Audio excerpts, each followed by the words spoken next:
Hello, আসসালামু আলাইকুম। তাসমিনস ব্লগে আমন্ত্রণ। আমি তাসমিন বলছি।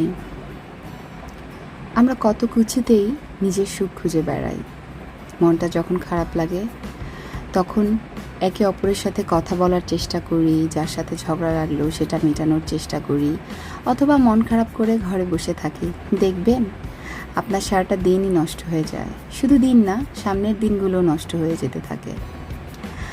আমি বাবা এগুলো করি না। আমার মন খুব খারাপ থাকলে আমি আমার বাগানে চলে যাই, গাছদের দেখি। ওদের এক একটা পাতায় যখন হাত বুলাই, আমি হাত বুলিয়ে দেখি ওদেরও অনেক কষ্ট আছে, ওদের অনেক দুঃখ আছে, যেগুলো হয়তো ওরা বলতে পারছে না। এই যে কোনো একটা গাছ ছিঁড়ে গেছে, ক্ষত হয়েছে, ব্যথা পেয়েছে, তারা বলতে পারে না। এই যে চুপ থেকে নীরব প্রতিবাদ করে তারা আবার নতুন